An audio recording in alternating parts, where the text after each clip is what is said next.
PM का दावा है साहब कि कांग्रेस ने आरजेडी को डुबोने की सुपारी ले रखी है। कांग्रेस किसी भी कीमत पर आरजेडी का सीएम नहीं बनने देना चाहती। अब ये फैक्चुअली क्या इनकरेक्ट है हमें नहीं पता, ये तो साहब बिहार की जनता तय करेगी। ये राहुल जी को पता है या तेजस्वी यादव को पता है? कांग्रेस ने क्या आरजेडी की सुपारी ले रखी है?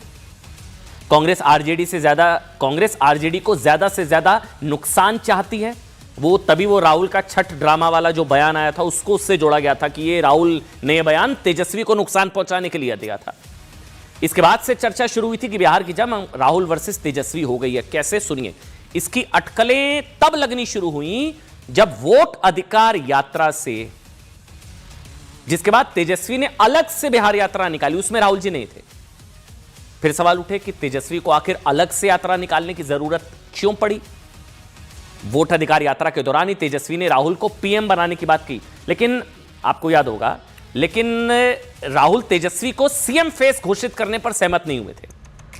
फिर आगे बढ़िए, फिर दलाल की अटकलें तब और बढ़ी, दरार की अटकलें तब और बढ़ी जब महागठबंधन के पोस्टर से राहुल जी को आउट कर दिया गया था। याद है जब प्रेस कॉन्फ्रेंस हुई थी सीएम फेस वाली, तब तेजस्वी जी का बड़ा सा चेहरा था। फिर जब घोषणा पत्र घोषित हुआ था तो पासपोर्ट, बीजेपी ने कहा था कि पासपोर्ट वाली फोटो, पासपोर्ट साइज फोटो लगा दी राहुल गांधी जी की, तेजस्वी जी की इतनी बड़ी फोटो। कई मौके इस तरह के आए, फिर राहुल जी ना नजर आए, प्रियंका जी नजर, 2 महीने राहुल गांधी गायब रहे, 2 महीने। इसको भी बड़ा मुद्दा बना दिया था, बीजेपी बहुत मिस कर रही थी। नाम भी रखा गया था घोषणा पत्र का तेजस्वी प्रण। तो इस मतलब सिर्फ इतना नहीं, महागठबंधन के मंच पर तेजस्वी के चेहरे के आगे राहुल जी का चेहरा बहुत छोटा कर दिया गया था। तेजस्वी की बड़ी बड़ी तस्वीर, राहुल की तस्वीर पोस्ट कार्ड साइज वाली।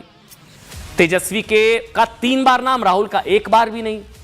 एक बहुत लंबी लिस्ट है साहब। तेजस्वी राहुल की रैली हुई जिसमें शायद ये मैसेज देने की कोशिश हुई कि दोनों के बीच अब सब कुछ ठीक है, ऑल इज वेल है।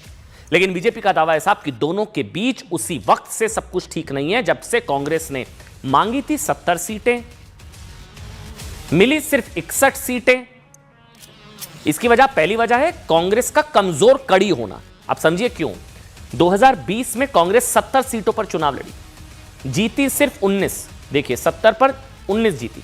इसलिए आरजेडी के शुभचिंतकों को लगता है साहब कि 2020 में कांग्रेस को कम सीटें दी गई होती ना तो आरजेडी की जीत और बड़ी हो जाती। आरजेडी को क्या लगता है कि कांग्रेस को बेवजह 70 सीटें दे दी, आई 19। तब आरजेडी को लगता है कि उस वक्त अगर कम सीटें दी गई होती तो शायद तेजस्वी सीएम हो गए होते, शायद हो गए होते। बीजेपी के मुताबिक कांग्रेस बिहार में तभी जिंदा होगी जब आरजेडी का सफाया हो जाएगा। यह बात लालू प्रसाद यादव भी समझते हैं, इसलिए उन्होंने राहुल को लगातार याद दिलाया कि बिहार में कांग्रेस की क्या हैसियत है। एक और वजह, तीसरी सुनिएगा बहुत ध्यान से। अच्छा, आरजेडी को लगता है कि कांग्रेस पर ज्यादा डिपेंड होना उसके लिए नुकसानदेह है, इसलिए तेजस्वी ने खुद को सबसे बड़ा फेस चुनाव में आत्मनिर्भर बनाने की कोशिश की है। सबसे बड़ा फेस तेजस्वी यादव, तेजस्वी प्रण, घोषणा पत्र में Tejashwi Yadav, CM face Tejashwi Yadav, poster से गायब राहुल गांधी जी, यात्रा अकेले तेजस्वी यादव की। अच्छा, यही वजह है कि कई मौकों पर राहुल तेजस्वी के आगे सरेंडर करते नजर आए, ऐसा बीजेपी ने आरोप लगाया। लेकिन महागठबंधन की 10 से 12 सीटें हैं, वो आपस में, राहुल तेजस्वी आपस में लड़ेंगे 10 से 12 सीटें। अच्छा, शायद इसलिए मोदी ने आज कहा कि तेजस्वी ने खुद को सीएम फेस घोषित करवाने के लिए कांग्रेस के सिर पर कट्टा रखा, कट्टा।